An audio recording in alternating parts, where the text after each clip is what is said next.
Hi friend, आप सभी का स्वागत है हमारे YouTube चैनल वैदिक पाठशाला में। हम लोग आज पढ़ने जा रहे हैं रासायनिक अभिक्रिया को किस प्रकार से पढ़ेंगे, लिखेंगे, उसको कैसे जानेंगे कि रासायनिक अभिक्रिया है। सबसे पहली बात कि कोई भी, चाहे वो टॉपर लड़का हो या लास्ट बेंच से स्टूडेंट हो, सब में ये दिक्कतें आती हैं कि उसको जब रासायनिक अभिक्रिया को कहा जाता है कि लिखने के लिए, बनाने के लिए, करने के लिए, तो उसको थोड़ा बहुत तकलीफें होती हैं। अगर हम कह दें कि उससे कि कॉपर सल्फेट या कॉपर का एक क्यूप्रस और क्यूप्रिक की बात कर दी जाए तो वो समझेगा कि ये कैसे होगा।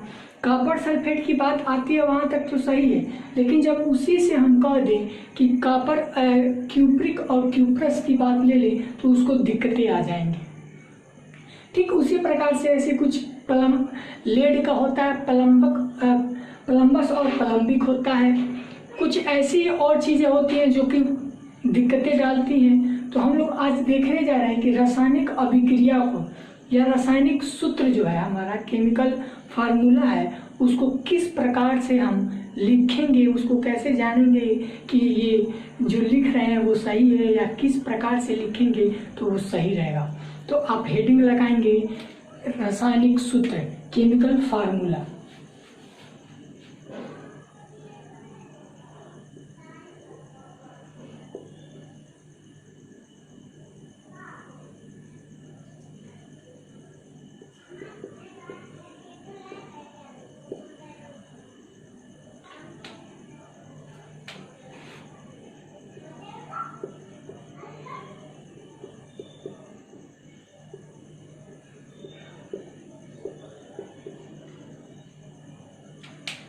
केमिकल फार्मूला, रासायनिक सूत्र।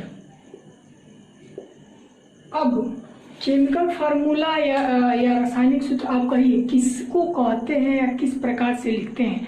तो मान लीजिए जैसे हमने क्या किया कि कॉपर सल्फेट को लिया CuSO4, ठीक है, CuSO4, NaCl, CaCO3, ठीक है, HCl,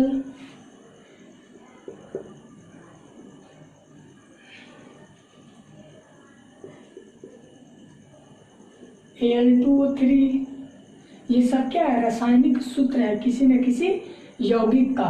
जैसे copper sulphate, NaCl, calcium carbonate, hydrogen chloride, aluminium oxide, ये सब क्या है, सब अपने आप में एक रासायनिक सूत्र है।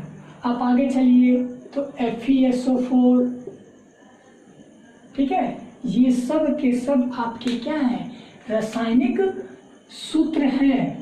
अब ये कैसे बने हैं, अगर हम कहें कि रासायनिक सूत्र आप लिखिए कॉपर सल्फेट का, या फिर हम कहें कि आप सोडियम हाइड्रोक्साइड का या फेरस टेट्राक्लोराइड का है, तो आप कैसे जानेंगे कि हमको किस प्रकार से लिखना है, कौन सी तत्व को लेंगे, कौन सी यौगिक को लेंगे कि वो हमारा बनेगा, रासायनिक सूत्र बनेगा।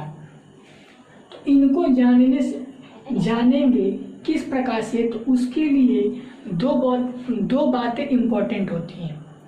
दो बातें जो जान गया वो जिंदगी में कभी भी ये नहीं भूल सकता कि रासायनिक सूत्र हमको कैसे बनाना है। दो चीज़ें एकदम जरूरी। इससे जानने से पहले अगर आप चैनल पे नए हैं तो चैनल को सब्सक्राइब कीजिए, साथ में बेल आइकन को दबाइए ताकि जो आने वाली वीडियो में नए नए अपडेट हैं आपको मिलती रहे। उसके साथ आप लाइक कीजिए, दोस्तों के साथ अपने शेयर कीजिए और कमेंट सेक्शन में ज़रूर बताइएगा कि आपको ये वीडियो कैसे लगा है। तो अब हम स्टार्ट करते हैं, देखेंगे कि रासायनिक सूत्र बनाने के लिए क्या दो बातें इम्पोर्टेंट है, देखेंगे। अब रासायनिक सूत्र के लिए दो बातें क्या जरूरी है। सबसे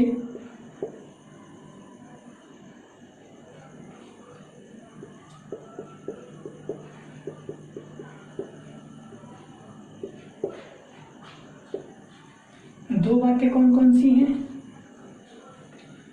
पहला, आपको किसी तत्व, जितने भी तत्व हैं लगभग या आप कह लीजिए कि जो 1 to 30 मुख्यतः 1 से 30 तक जो तत्व हैं उनका आपको प्रतीक याद रखना होगा। मतलब कि तत्वों का प्रतीक, तत्वों का प्रतीक। पहली बात यह है कि तत्वों का हमें प्रतीक याद रखना होगा कि किस तत्व का कौन सा प्रतीक होता है। दूसरी बात आती है संयोजकता।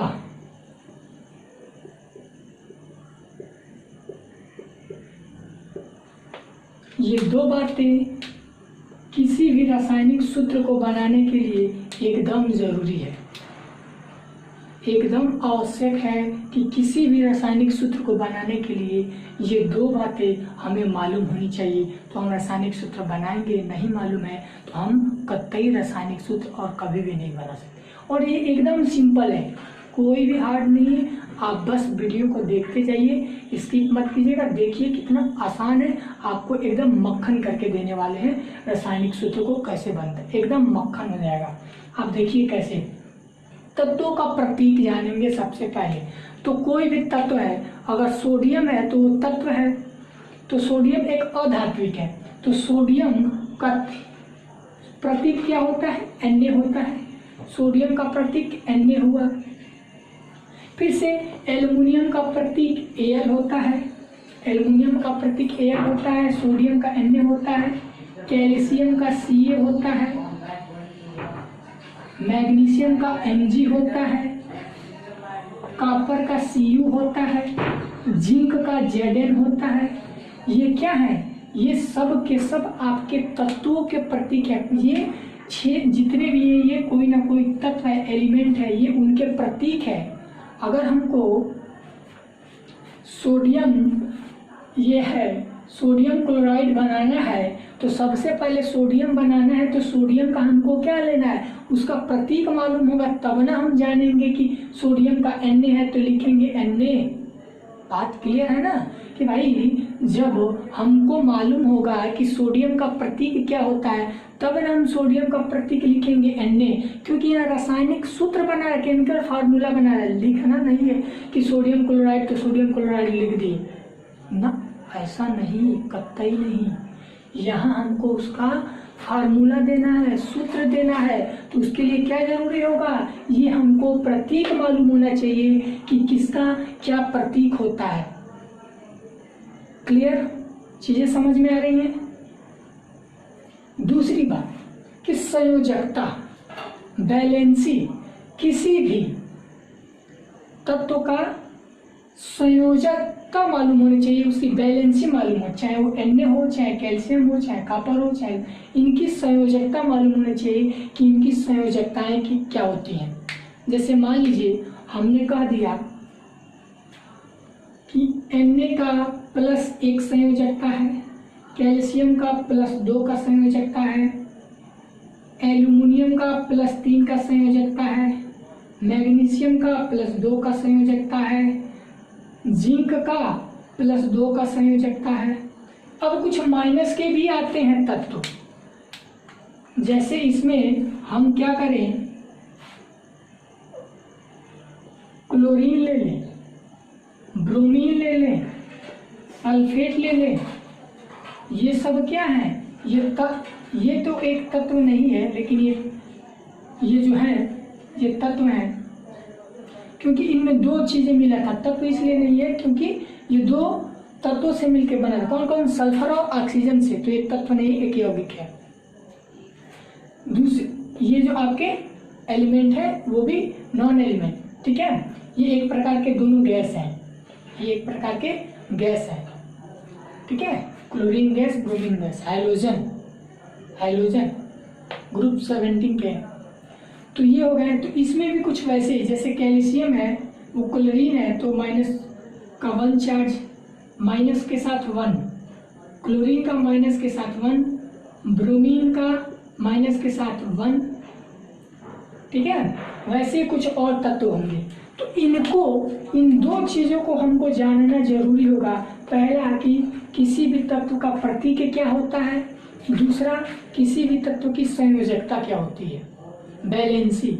ये अगर दो चीज़ें जान गए तो हम आराम से किसी का भी रासायनिक सूत्र लिख सकते हैं, बता सकते हैं, पढ़ सकते हैं, उसका अच्छे तरीके से अपने स्टडी लाइफ में यूज कर सकते हैं।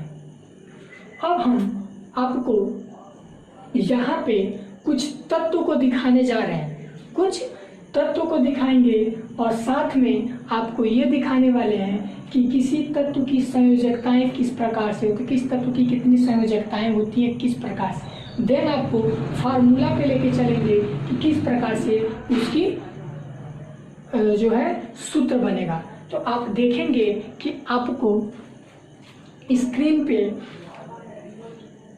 अभी दिखाया जा रहा है कि एक जितने भी तत्व हैं उनका प्रतीक क्या होता है, तत्वों का प्रतीक क्या होता है। तो आप देखेंगे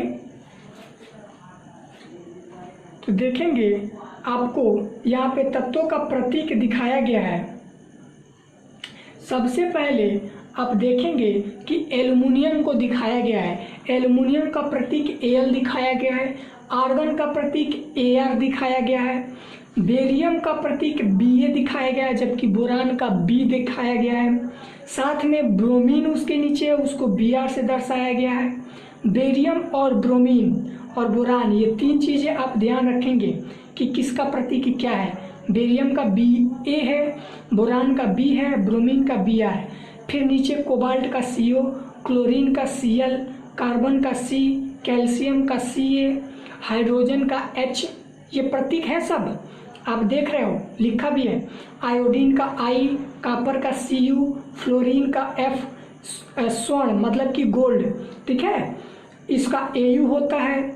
आयरन का Fe, शीशे का आपका Pb जिसको लेड कहा जाता है, मैग्नीशियम का Mg कहा गया है, नियान का Ne, नाइट्रोजन का N, ऑक्सीजन का O और पोटेशियम का K, सिलिकॉन का Si, सिल्वर मतलब कि चांदी इसका Ag और फिर सल्फर का S, यूरेनियम का U, जिंक का Zn और सोडियम का Na। ये क्या है, ये तत्वों के प्रतीक हैं। क्लियर, ये सब के सब क्या है, तत्वों के प्रतीक हैं। आपको जितने भी दिखे ये सब क्या है, तत्वों के प्रतीक हैं, ठीक है, ये सब क्या है, तत्वों के प्रतीक। आप जितना भी देखे, चाहे एल्युमिनियम था, चाहे कैल्शियम था, चाहे जिंक था, चाहे आपका नियान था, आर्गन था, सब के सब का प्रतीक आप देखे हो। अब आपको एक एक करके, जैसे एक बैलेंसी, दो बैलेंसी, 3 बैलेंसी और चतुर मतलब कि किसका एक बैलेंस होता है, किसका 2 बैलेंस होता है, किसका 3 होता है, किसका 4 होता है। अब ये संयोजकता जानेंगे, उसके बाद से आपको हम रासायनिक सूत्र लिखना बता रहे हैं। तो आप देखेंगे कि किसकी संयोजकताएं क्या होती हैं, आपका स्क्रीन पे आ रहा है।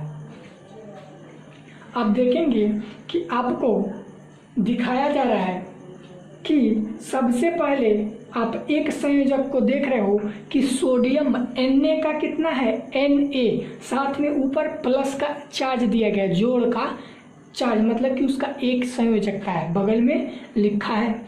उसके बाद पोटेशियम का K प्लस में होता है जो कि सूत्र के रूप में, उसका भी एक ही चार्ज होगा।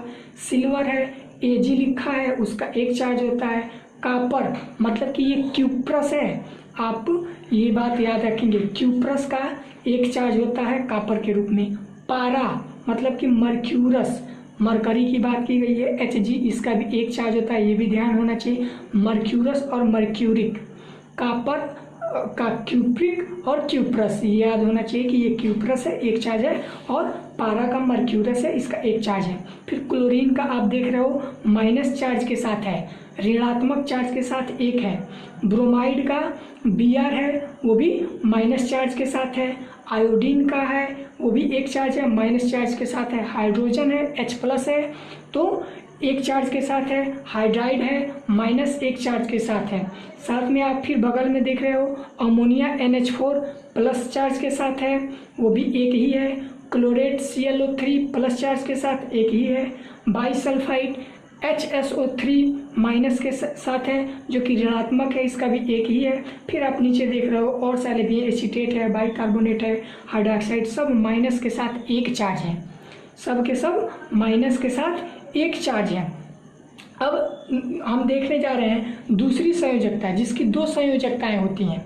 अब आप देख रहे हो कि टीन एस्टेनस Sn2+ है, आयरन मतलब कि फेरस Fe 2+ चार्ज के साथ है, जिंक Zn 2+ चार्ज के साथ है, मरकरी मतलब कि मर्क्यूरस, अभी हम लोग किसकी बात किए थे, अभी जब हम लोग मर्क्यूरस की बात किए थे ना, पारा 1 चार्ज के साथ, और ये हमारा क्या है मर्क्यूरिक, वहाँ मर्क्यूरस की बात हुई थी तो 1 चार्ज, ये मर्क्यूरिक है तो 2 चार्ज, ठीक है। और नीचे कैल्शियम है 2 चार्ज के साथ प्लस में है, बेरियम 2 चार्ज के साथ प्लस में है, लेड है, फिर यहाँ पे आपका कापर आता है, वहाँ पे हम लोग क्यूप्रस पढ़े थे, यहाँ पे क्यूप्रिक है, वहाँ पे क्यूप्रस पढ़े थे, यहाँ पे क्यूप्रिक है, वहाँ 1 चार्ज था, यहाँ 2 चार्ज है। फिर आप बगल में देखेंगे सल्फाइड है, S का -2 चार्ज है, सल्फाइड है SO3 -2 चार्ज है, कार्बोनेट है CU3 के साथ -2 चार्ज है, क्रोमेट का CrO4 -2 चार्ज के साथ है, जिंकेट है, सिलिकेट है, ये सब के सब -2 चार्ज के साथ हैं। क्लियर। अब आगे देखेंगे 3 संयोजक वाले तत्व मतलब कि त्रिसंयोजक, ठीक है। आप देख रहे हो कि आयरन फेरिक है, ठीक है, यहाँ पे अभी आप पढ़े हो क्या, आप देखोगे जो आपका 2 संयोजक है वहाँ फेरस की बात हुई थी तो 2 चार्ज था, और यहाँ पे आपका क्या है, आप देख रहे हो कि यहाँ पे आपका फेरिक की बात हुई है, तो फेरिक मतलब 3 चार्ज के साथ है, नाइट्रोजन 3 चार्ज के साथ है, और एल्युमिनियम 3 चार्ज के साथ है, सब प्लस हैं। क्रोमियम आपका भी 3 चार्ज के साथ है, एंटीमनी 3 चार्ज के साथ है, फास्फोरस 3 चार्ज के साथ है, बिस्मिथ 3 चार्ज के साथ है, और फिर आप देख रहे हो फास्फेट PU4 -चार्ज के साथ है, एल्यूमिनेट ये -चार्ज के साथ है, फेरिसाइड आयनाइड आपका -3 चार्ज के साथ है, और जो कि आर्सेनिक है वो भी आपका 3 चार्ज के साथ ही है। ये त्रिसंयोजक हैं। आप देख रहे हो कि सब के सभी क्या हैं, त्रिसंयोजक हैं। और फिर आप देख रहे हो इसके बाद से चतुस्संयोजक, ठीक है। अब चतुस्संयोजक लेड की बात हुई है, वहाँ पे आप प्लम्बस पढ़े थे, यहाँ पे प्लम्बिक पढ़ रहे हो, चार्ज 4 7 के साथ है, इसका प्लस का 4 चार्ज है। और टीन वहाँ पे एस्टेनस पढ़े थे, यहाँ पे एस्टेनिक पढ़ रहे हो, मतलब कि ये 4 चार्ज है। Sn कार्बन का चार्ज है, सल्फर का चार्ज है, और फेरिसाइड आयनाइड का भी चार्ज है। मतलब कि आप देखे हो कि जितने भी आपको एक संयोजक कौन कौन से तत्व हैं और किनका एक संयोजक का होता है प्लस में या माइनस में, दूसरा आप देखें किसका 2 चार्ज होता है प्लस में या माइनस में, ठीक है। तीसरा आप किसका देखें कि प्लस में और माइनस में चार्ज होता है, चौथा आप देखें कि किसका प्लस में या माइनस में प्लस या माइनस चार्ज होता है। तो ये सबसे इम्पॉर्टेंट है आपका संयोजकता, चाहे वो प्लस का हो चाहे माइनस का हो, ठीक है। तो आपको इन 2 बातों को ध्यान रखना होगा। पहले हमने देखा था कि तत्वों का प्रतीक देख लिया था कि प्रतीक ये होते हैं, दूसरा हमने देखा कि संयोजकताएं ये होती हैं। तो किसकी संयोजकताएं कितनी होती हैं आपको हमने बता दिया, दिखा दिया एकदम। अब आप चाहो तो वहाँ पे लिखना चाहो तो वहाँ पे आप क्या कर सकते हो, लिख सकते हो, वहाँ पे क्या कर सकते हो, वीडियो को पॉज करके पूरा लिख सकते हो, फिर आगे आप चल सकते हो, ठीक है। तो अब हम इसको मिटा के आपको सूत्र लिखना बता रहे हैं कि रासायनिक सूत्र कैसे बनाएंगे। ये 2 चीज़ें अब आप एकदम ध्यान से देखेंगे, एकदम मेरी गारंटी है कि आप जिंदगी में कभी नहीं भूलोगे कि रासायनिक सूत्र हमको कैसे बनाना है। आप ध्यान से देखना, ये चीज़ें एकदम मक्खन लगेंगी, एकदम मक्खन। अब हम इसको मिटा के आपको बता रहे हैं कि रासायनिक सूत्र कैसे होगा। सबसे पहली बात, अगर हमको रासायनिक सूत्र लिखना है, अगर हमने कहा आपसे कि सोडियम क्लोराइड को हमको लिखना है कि सोडियम क्लोराइड का सूत्र क्या होता है, तो सबसे पहले आप लिखेंगे यहाँ पे सोडियम, ठीक है, सोडियम क्लोराइड, ठीक है, सोडियम क्लोराइड लिखा। अब हमने हमने आपको बताया था कि प्रतीक इनके क्या होते हैं, बताया था ना। तो सोडियम, इनको दो, सोडियम और क्लोराइड ये दो हिस्सों के हैं, ठीक है, दो हिस्सों के ये लोग हैं। अगर आपको कहा है कि सोडियम क्लोराइड का आप रासायनिक सूत्र लिखिए तो आप इनको दो हिस्सों में बांटोगे। किसी भी, अगर जब भी बात की जाए आपके लाइफ टाइम में कि रासायनिक सूत्र लिखना है तो आप उसको दो हिस्सों में तोड़ोगे तभी रासायनिक सूत्र लिखा जा सकता है, वरना नहीं। ये मेरा अनुभव है, मेरी बात है। दो हिस्सों में इसको तोड़ोगे। तो सबसे पहले आपका सोडियम का प्रतीक क्या बताया गया था? सोडियम का प्रतीक यहाँ देख रहे हो, सोडियम का प्रतीक क्या है? Na है। क्लोराइड मतलब कि क्लोरीन की बात हुई है, तो क्लोरीन का प्रतीक क्या है? Cl है। प्रतीक के साथ हमने सोडियम का प्रतीक Na होता है और क्लोरीन का Cl होता है, ठीक। अब इसके बाद से दूसरा हमको क्या जानना था? संयोजकता जाननी थी। तो आप देख रहे हो कि यहाँ पे आपको दिखाया गया है कि ये जो सोडियम है एक चार्ज के साथ है, प्लस एक चार्ज के साथ आपको अभी दिखाए थे, उसमें भी आपका सोडियम प्लस एक चार्ज के साथ था। तो यहाँ पे प्लस एक चार्ज।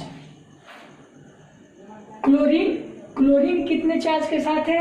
तो आप यहाँ देखोगे तो आपको यहाँ दिखेगा क्लोरीन एक चार्ज के साथ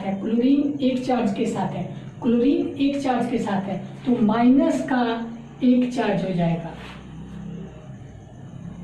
और रासायनिक सूत्र कभी भी बनेगा तो एक माइनस का एक प्लस का होगा तभी रासायनिक सूत्र बनेगा। हमेशा कभी भी बनेगा तो एक माइनस का एक प्लस का होगा। अब इनमें क्या होता है, जब रासायनिक सूत्र बनता है तो ये रासायनिक सूत्र बनता है तो इनकी संयोजकताओं का आदान प्रदान हो जाता है। संयोजकताओं का आदान प्रदान हो जाता है। किनका आदान प्रदान होगा? संयोजकताओं का आदान प्रदान होगा। इन संयोजकताओं का आदान प्रदान होगा। कैसे? ये क्या करेंगे? अपनी संयोजकता एक दूसरे को दे देंगे। किस रूपों में? तो इसकी यहाँ पे लिखते हैं Na और Cl। इनकी संयोजकता इसके पास, इनकी संयोजकता इनके पास, हो गया। अब देखेंगे कि NaCl तो बन गया, हमारा सूत्र बन गया, रासायनिक सूत्र बन गया। NaCl सोडियम क्लोराइड का सूत्र ये हो गया। जो ये चार्ज है वो कहाँ गया? तो एक प्लस है एक माइनस है, तो ये आपस में कट गए। तो जब कट गए तो शून्य बचा, तो शून्य को लिखेंगे नहीं। तो NaCl हमारा रासायनिक सूत्र बन गया। सोडियम का हमने Na प्रतीक लिखा था, उसकी संयोजकता की बात हुई थी तो एक है। क्लोरीन का संयोजक प्रतीक Cl होता है, हमने Cl लिखा। इसकी संयोजकता माइनस एक के साथ होती है और किसी भी रासायनिक सूत्र को बनाने के लिए एक माइनस और एक प्लस चार्ज का होना आवश्यक है। तो प्लस चार्ज और माइनस चार्ज मिले तो सोडियम क्लोराइड तो बनाए, लेकिन जो इनकी संयोजकता है वो आपस में जब आदान प्रदान हुई तो दोनों का बराबर ही था, इक्वल ही था। तो इसीलिए यहाँ पे दिखाया नहीं गया है कि कितनी है। ये सोडियम क्लोराइड का आपका सूत्र बन गया। आप लाइफ में कभी भी नहीं भूल सकते हो कि सोडियम क्लोराइड को कैसे लिखना है। आप प्रतीक देखोगे, उसके संयोजकता देखोगे और जो संयोजकताएं हैं आदान प्रदान करवा दोगे। जो कटने वाला होगा काट दोगे, नहीं कटने वाला होगा वैसे ही उतार दोगे, ठीक। अब देखेंगे कि हम लोग क्या इसके साथ जो एक चार्ज है वो कट जाता है तो दो दो होगा वो कट जाएगा, तीन तीन होगा तो कट जाएगा। और क्या तीन चार्ज होगा, तीन और चार होगा तो कैसे क्या होगा? और किसी की संयोजकताएं तीन है, किसी की संयोजकताएं दो है, या किसी की संयोजकताएं तीन है, किसी की संयोजकताएं एक है, तो उस केस में क्या होगा? तो उस केस के लिए यहाँ पे आप देखेंगे कि हमने सबसे पहले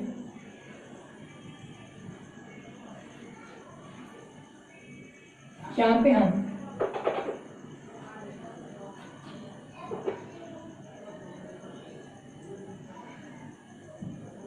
मैग्नीशियम को लेते हैं।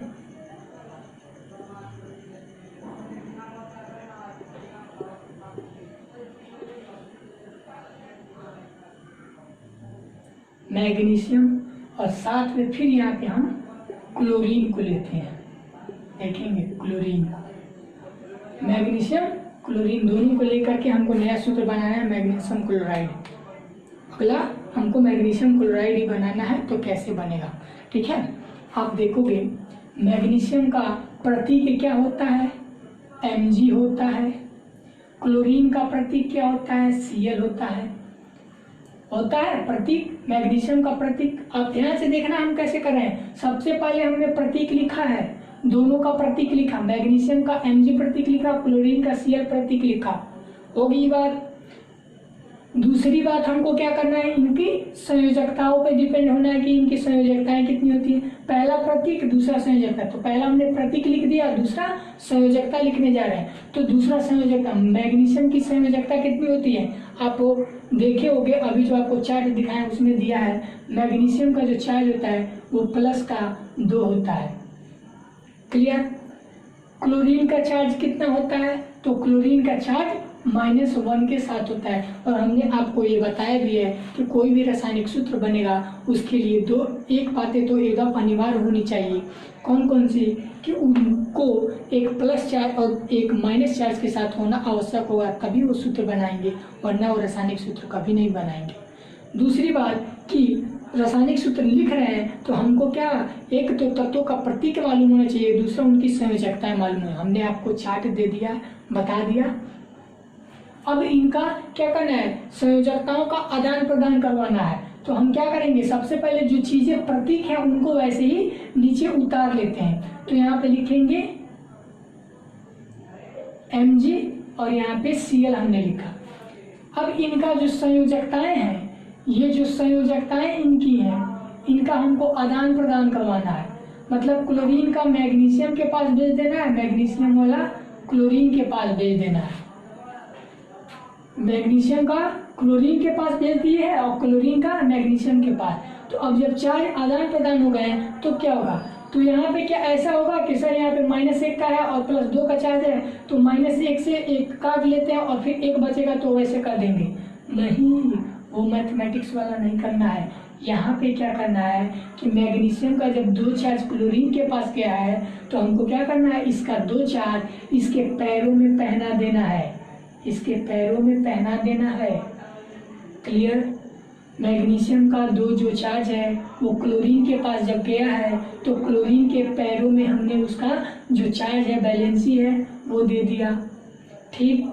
क्लोरीन का जो 1 चार्ज है मैग्नीशियम के पास गया है, तो हम क्या करेंगे, अगर इसको पैरों में पहनाएंगे भी तो ये हमेशा एक ही है, एक ही दर्शा रहा है। चाहे आप आगे इसके रख दो, चाहे इसके आप जेब में रख दो, आप चाहे इसके जेब में रख दो या पैरों में पहना दो, मैग्नीशियम 1 का 1 वैसे ही रहेगा, इसीलिए इसको दर्शाया नहीं जाता है।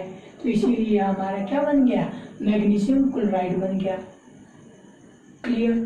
चीजें एकदम क्लियर, कोई दिक्कत नहीं, एकदम मक्खन, एकदम मक्खन।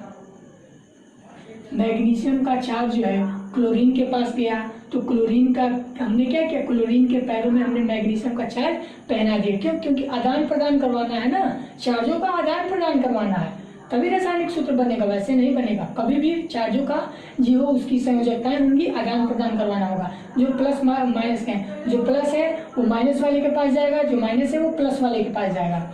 और क्लोरीन का जो -1 था हमने मैग्नीशियम के पास दे दिया। अब मैग्नीशियम को 1 लिखो या ना लिखो, वो हमेशा 1 ही है। तो ये आपका क्या बन गया, मैग्नीशियम क्लोराइड का ये फार्मूला बन गया, हो गया।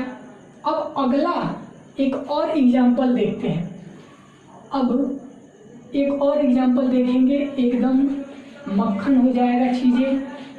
आपको जितना भी अभी हमने जो चार्ट टेबल आपको समझाया है, उन चार्टों को लेकर के प्लस माइनस का कॉम्बिनेशन लेके आप उसका एक्सपीरियंस करोगे, उसका एक्सरसाइज करोगे, आपसे हो रहा है या नहीं हो रहा है। आप हमको कमेंट सेशन में ज़रूर बताइएगा कि ये चीज़ें आपको कैसी लगी हैं, ताकि हमको और मोटिवेट मिले, हम मोटिवेट हो सके, आपका जो सजेशन है इम्प्रेस हो सके, ताकि हम और अच्छे तरीके से आपको और वीडियो जो है और अच्छे तरीके से ला के दे सकें।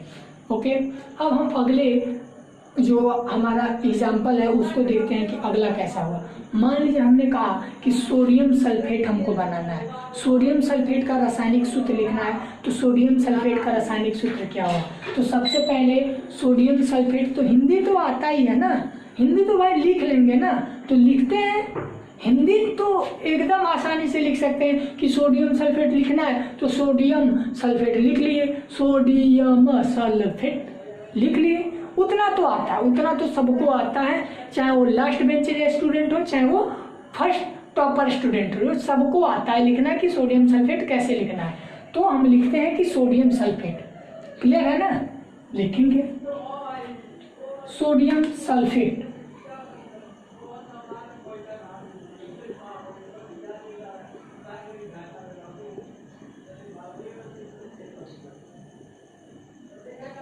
सोडियम सल्फेट हमने लिखा।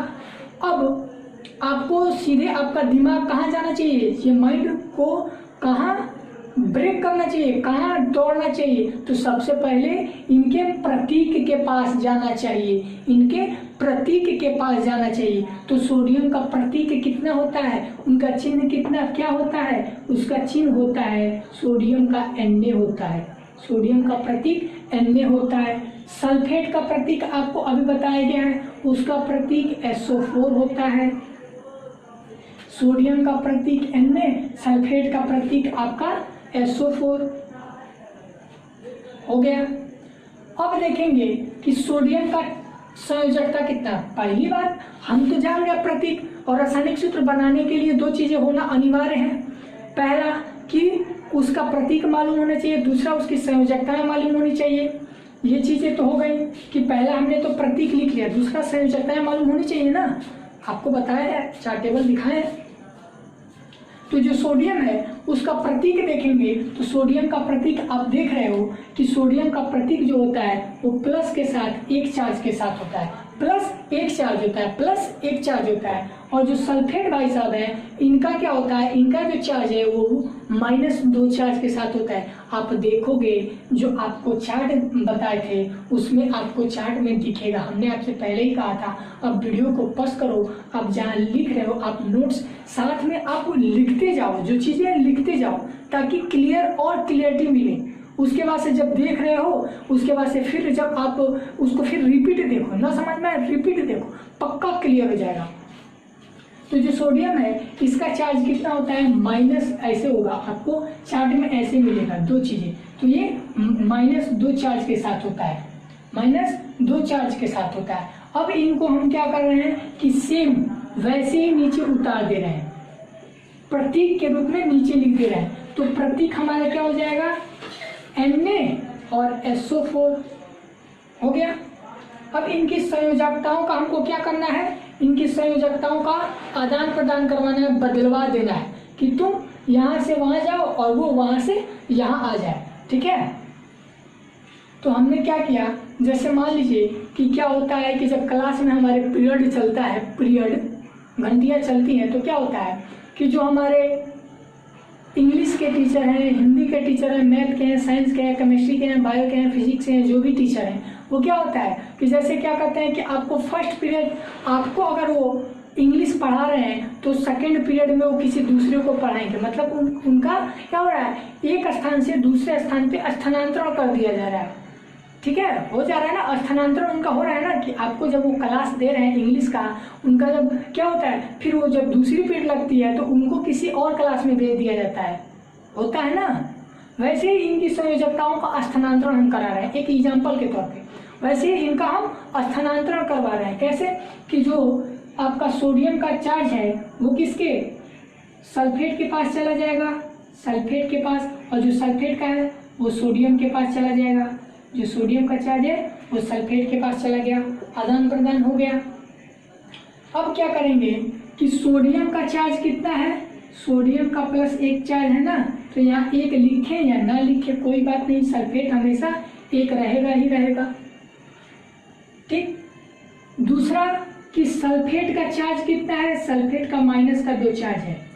जब ये सोडियम के पास जाएगा तो क्या करेंगे, हम सोडियम के पैरों में पहनाएंगे, पैरों में इसके हम पहना देंगे सोडियम को हम क्या करेंगे, सल्फेट का चार्ज इसके पैरों में पहनाएंगे। सोडियम का जो चार्ज है, सॉरी, जो सल्फेट का चार्ज है सोडियम के पास गया है तो हम इसके पैरों में पहनाए हैं, और जो सोडियम का चार्ज सल्फेट के पास आया था वो भी इसके पैरों में ही जाएगा, चाहे कोई हो।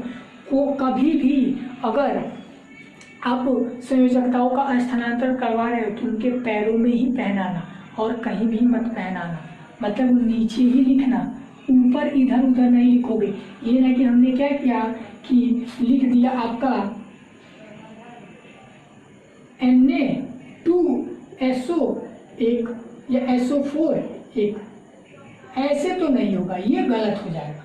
आपको सूत्र क्या लिखना है, आपको जो ये सूत्र बना है आपका ये सूत्र ऐसे होगा Na2SO4, इस प्रकार से आपका सूत्र होगा। ये आपका रासायनिक सूत्र बना है, यही आपका सूत्र यहाँ पे बना है Na2SO4 सोडियम सल्फेट।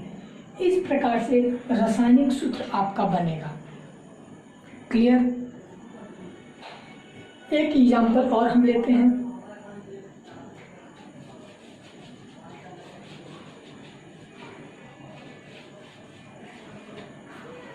अगर हम अगला एग्जाम्पल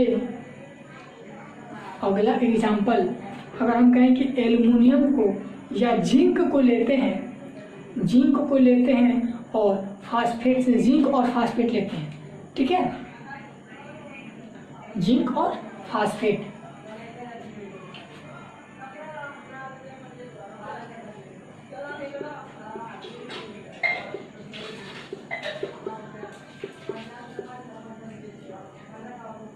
जिंक फास्फेट, तो हमारा ध्यान कहाँ जाना चाहिए, हमें क्या करना है, तो सबसे पहले इसका प्रतीक लिखना है। तो जिंक का प्रतीक क्या होता है, Zn होता है ना, Zn होता है, जिंक का प्रतीक हमारा Zn होगा। और फास्फेट का प्रतीक क्या होता है, PO4 होता है, PO4 होगा फास्फेट का प्रतीक PO4 और जिंक का प्रतीक Zn। दूसरा काम क्या करना है कि दूसरा काम हमको करना है कि संयोजकताएं लिखनी है। तो जिंक का संयोजकताएं कितना होता है, 2 चार्ज के साथ होगा, वो भी प्लस, 2 चार्ज प्लस में होगा। और फास्फेट का क्या कितना चार्ज होता है, फास्फेट का 3 चार्ज होता है, 3 चार्ज माइनस में होगा, 3 चार्ज माइनस में। फास्फेट का 3 जो चार्ज है वो माइनस में होता है, आप देखोगे उसमें। तो फास्फेट का -3 में है और जिंक का +2 में है। ये काम हो गया। इतना कर लिए कि भैया हमको मालूम था कि जब जिंक फास्फेट का हमको सूत्र लिखना था तो हमने क्या किया है कि सबसे पहले जिंक का प्रतीक लिखा है, फिर फास्फेट का प्रतीक लिखा है। इतना लिखने के बाद हमने क्या किया है कि देखा है कि जिंक की संयोजकताएं कितनी होती हैं, वो उसके ऊपर हमने क्या किया, सर पे बैठा दिया है। फिर फास्फेट का कितना चार्ज होता है, संयोजकताएं कितनी होती हैं, वो उसके सर पे हमने बैठा दिया है। अब क्या करना है, जब सूत्र लिखना है तो इनके संयोजकताओं का क्या करना है, आदान प्रदान करवा देना, हस्तांतरण करवा देना है। तो हम क्या करेंगे, इनका हस्तांतरण जब करवाएंगे कुछ इस प्रकार से, तो चीजें वही लिखेंगे। जिंक को वैसे जिंक लिख देंगे, फास्फेट को वैसे ही PO4 लिख देंगे। अब क्या करना है, जब चार्ज हस्तांतरण हुआ है तो क्या हो जाएगा कि जो जिंक का चार्ज है वो आप देख रहे हो +2 चार्ज के साथ है, तो फास्फेट के पास जब आएगा तो आप देख रहे हो PO4 है, तो इसको हम इस रूप में लिखेंगे, PO4 का होल ट्वाइस। क्योंकि यहाँ पे 4 है ना, इसके साथ 2 नहीं लिखेंगे वरना 42 हो जाएगा ना, इसीलिए ये फास्फेट का सूत्र है PO4, तो इसका हमने 2 लिखा और इसके पैरों में हमने क्या किया है, इनके पैरों में हमने पहना दिया है, ठीक है, इनके पैरों में पहना दिया। अब दूसरी बात की फास्फेट का जो संयोजकता है वो +3 के साथ है, तो जब जिंक के पास है फास्फेट का जो चार्ज है वो -3 के साथ है, जिंक के पास है, तो जिंक के पैरों में हमने पहना दिया, जिंक के पैरों में हमने पहना दिया। तो क्या हो गया, Zn3PO4 का होल ट्वाइस। ये जिंक फास्फेट का आपका रासायनिक सूत्र हो गया। हमने क्या किया कि जब जिंक का चार्ज फास्फेट के पास गया तो फास्फेट का हमने होल बना करके, मतलब गोला बना के उसके पैरों में दे दिया 2 चार्ज, और फास्फेट का चार्ज संयोजक का जब जिंक के पास गया तो हमने क्या किया कि जिंक के पास जब गया फास्फेट का चार्ज तो हमने जिंक के पैरों में उसको पहना दिया है। क्लियर? चीजें एकदम क्लियर। इतना समझ में आया है तो लाइक जरूर कीजिएगा, ताकि हमको और मोटिवेशन हो सके, हम और मेहनत कर सके आपके लिए। ओके, ये चीजें क्लियर। तो इसका अगर आपको सूत्र लिखना है तो कैसे लिखोगे? एक रूप में देखो, यहाँ तो तक तो हम समझ लिए ऐसे सूत्र बना है, तो हम क्या करेंगे, Zn3 PO4 का होल ट्वाइस, ये सूत्र हो गया जिंक फास्फेट का सूत्र हो गया। आप कितनी सरलता से सीखे हो, आप ऐसे किसी का भी बना सकते हो, किसी का भी। आपको जो चार्ट बताए ना, आप चार्ट लेके एक्सरसाइज करना, प्लस को एक माइनस को लेना और आपस में उसकी आप एक साथ लिखना और उनकी संयोजकताओं आपस में आदान प्रदान करवा देना और देखना जरूर आपको रासायनिक सूत्र मिल जाएगा। आप अपना एनसीईआरटी बुक लेना, जो आपको एक्सरसाइज दिया हुआ है, आप उसको करो।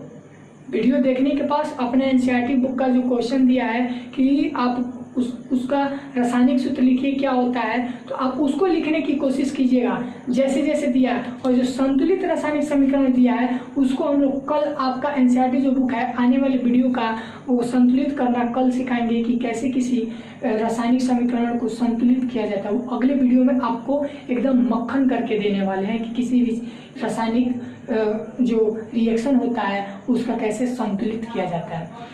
इस वीडियो में आपने समझा और हमें पूरी विश्वास है कि आपको ये चीज़ें एकदम क्लियर हो गई होंगी।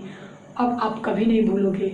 अगर भूलना भी होगा तो 1-2 बार और वीडियो देख लोगे, एक्सरसाइज कर लोगे। हम कहेंगे एक्सरसाइज ही बहुत ज़रूरी है, आप जितना एक्सरसाइज करोगे उतना अच्छा है। इस वीडियो के लिए इतना ही, बाकी आने वाली वीडियो में देखेंगे। ओके, आपसे रिक्वेस्ट है कि आप लाइक कीजिएगा।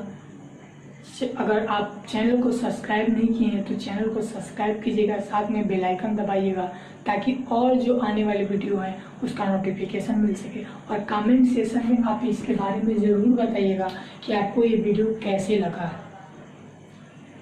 इतना ही, थैंक्स फॉर वॉचिंग।